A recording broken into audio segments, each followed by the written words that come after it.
नमस्कार दोस्तों, स्वागत है आपका द एशियंट वर्ल्ड में। वाल्मीकि रामायण के अनुसार अपनी बहन शूर्पणखा का बदला लेने के लिए रावण ने श्री राम की पत्नी सीता माता का छल से अपहरण किया था और उन्हें लंका ले गया था, जहां रावण ने सीता माता को अपने महल में ना रखते हुए अशोक वाटिका में रखा था। रावण का महल तो बहुत विशाल था, लेकिन इसके बाद भी उसने देवी सीता को अशोक वाटिका में क्यों नहीं रखा। सीता माता करीब 2 साल तक लंका में रही, फिर भी रावण ने उनको हाथ क्यों नहीं लगाया। जानते हैं ये कहानी आज के वीडियो में। तो दोस्तों, वीडियो को लाइक करना ना भूलें। अगर आप चैनल पे नए हो तो प्लीज़ सब्सक्राइब द चैनल। हिंदुओं का महान ग्रंथ रामायण, इसको आप भले ही 1000 बार देख ले या उसे पढ़ ले, लेकिन उसके समूचे रहस्यों को जान पाना इतना आसान नहीं है। रामायण का हर एक पात्र और घटना अपने आप में कई रहस्यों को समेटे हुए है। उन्हीं रहस्यों में से एक रहस्य यह भी है कि आखिर क्यों लंकाधिपति रावण ने इतने दिनों तक सीता माता को कैद में रखा, लेकिन उसको छू तक नहीं पाया। हालांकि रावण ने माता सीता को कितने दिनों तक अपने पास कैद में रखा था, यह भी एक रहस्य है। आज इसी अनकहे रहस्य को जानने की कोशिश करते हैं। अर्ध ब्राह्मण और दानव के रूप में रावण भगवान शिव जी का सबसे परम भक्त था। असुरों का राजा रावण न सिर्फ एक अद्भुत योद्धा और ज्योतिष शास्त्र का जनक था, बल्कि वेदों का बहुत बड़ा ज्ञाता भी था। ऐसा कहा जाता है कि रामायण की घटनाओं और अंत के बारे में वह पहले से ही सब कुछ जानता था। लेकिन यहाँ पर सबसे बड़ा सवाल यह है कि आखिर क्यों उसने सीता माता को कैद में होते हुए छुआ तक नहीं। क्या इसकी वजह सीता माता की सतीत्व की शक्ति थी, या फिर रावण डरता था भगवान राम से। कहीं ऐसा तो नहीं कि रावण ने कोई वचन धारण कर रखा था या किसी शाप के बंधन में मजबूर था। दरअसल ऐसा माना जाता है कि रावण द्वारा सीता माता को न छूने की वजह था एक श्राप। वही श्राप रावण को बार बार सीता माता से जबरदस्ती करने से रोकता था। इस श्राप की कहानी राम काल के बहुत पहले की है।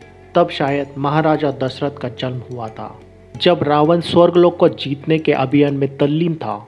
स्वर्गलोक जीतने के समय रावण ने एक बार आराम फरमाने के लिए कुबेर के शहर अलका में अपना डेरा डाला हुआ था। वहाँ रावण आराम फरमा रहा था। कुबेर का शहर हिमालय के पास है। वहाँ का वातावरण अत्यंत मनोरम था। उस दिन आसमान में बादल छाए हुए थे और हवाएं भी बह रही थी। चारों तरफ से फूलों की खुशबू बिखरी थी। ऐसा वातावरण था कि रावण के अंदर वासना और काम इच्छा जागृत हो गई। उसी वक्त उस रास्ते से स्वर्ग के अप्सराओं के रानी रंभा रावण के भाई कुबेर के पुत्र नल कुबेर को मिलने जा रही थी। रावण की नज़र रास्ते में रंभा पर पड़ गई और वह उसके रूप और सौंदर्य को देखकर मोहित हो गया। रावण ने रंभा को बुरी नीयत से रोक लिया। अपनी इच्छा पूर्ति के उद्देश्य से रावण ने अपना परिचय दिया और उसने रंभा को अपने सामने सौंदर्य का प्रदर्शन करने को कहा। इस पर रंभा ने रावण से उसे जाने देने की प्रार्थना की और कहा कि आज मैंने आपके भाई कुबेर के पुत्र नल कुबेर को मिलने का वचन दिया है। मैं आपके पुत्रवधू के समान ही हूँ, मुझे छोड़िए और जाने दीजिए। उस पर उसका रावण पर कुछ भी असर नहीं हुआ। रावण काम वासना के नशे में इतना चूर था कि उसे रिश्तों का बिल्कुल भी ख्याल नहीं आया और उसने रंभा के साथ जबरदस्ती की और उसका शील हरण कर दिया। दोस्तों, ये जानकारी वाल्मीकि रामायण के उत्तराखंड अध्याय 26 के श्लोक 39 में मिलती है। रावण द्वारा किए गए अत्याचार की खबर जब कुबेर देव के पुत्र नल कुबेर को प्राप्त हुई तो वह रावण पर अत्यंत क्रोधित हो गए। अपने प्रिय के दुराचार का बदला लेने और क्रोध के कारण नल कुबेर ने रावण को श्राप दे दिया कि आज के बाद यदि रावण किसी स्त्री को बिना उसके स्वीकृति से अपने महल में रखता है या उसके साथ दुराचार करने की कोशिश करता है, उसी क्षण रावण भस्म हो जाएगा। इस श्राप के कारण रावण के पैरों तले जमीन खिसक गई। वो अत्यंत भयभीत हो गया। यही कारण है कि कैद के दौरान रावण ने सीता माता की मर्जी के बिना उन्हें कभी छूने की कोशिश न की, क्योंकि उसका परिणाम उसे पता था। और इसी श्राप के डर से रावण ने सीता माता को राजमहल में न रखते हुए राजमहल से दूर अशोक वाटिका में रखा था।